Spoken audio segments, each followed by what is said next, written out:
La saison prochaine, il y a beaucoup de propositions, on va dire, de femmes au sens large. C'est-à-dire qu'il y a des femmes metteurs en scène qui mettent en scène, il y a des femmes actrices qui sont présentes. Et puis, il y a des questions de femmes, en fait, qui sont évoquées à travers différents textes. Par exemple, La culotte, qui est un texte de Jean Anoud. C'est une farce sur une comédie sur le pouvoir des hommes par rapport aux femmes. Et donc, c'est un procès comme ça, un peu burlesque, carnavalesque. Après, on a un spectacle qui est directement là, lié à, on va dire, à une position féministe.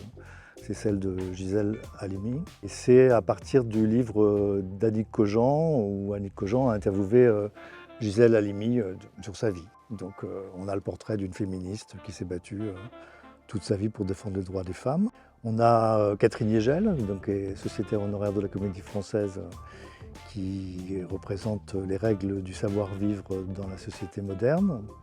Donc un manuel de savoir-vivre destiné aux femmes, écrit par Jean-Luc Lagarce, qui est un de nos grands auteurs contemporains. Et puis on a aussi une comédie là, de boulevard d'André Roussin, donc mis en scène par Michel Faux, avec Catherine Fro, qui s'appelle Lorsque l'enfant paraît, qui est aussi une histoire compliquée d'un homme politique qui est contre l'avortement et qui se retrouve confronté à sa femme enceinte, sa fille enceinte et sa bonne enceinte aussi. Donc il doit régler un problème familial un peu conséquent.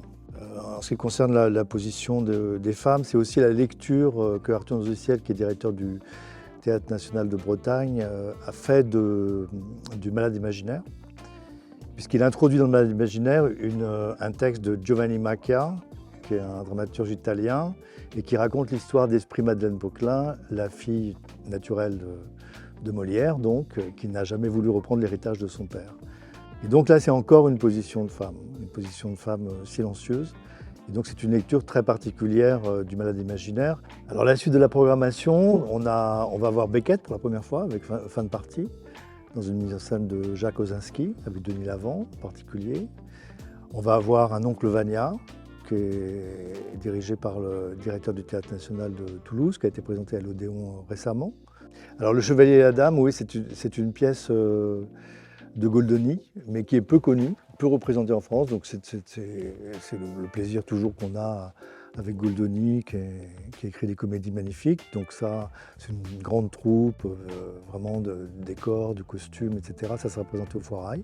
Et on finira, je crois, la saison avec la collection d'Harold Pinter, qui est en ce moment à Paris, avec 4 acteurs merveilleux du théâtre français, que sont Mathieu Amalric, Michel Lescaut, Laurent Poitrenaud et Valérie Dashwood. Cette saison, c'est vrai qu'il y a 6 propositions de spectacles au Foirail, contre 3 la saison dernière. Et aussi, il y a une partie de la programmation qui est liée au soutien à la jeune création.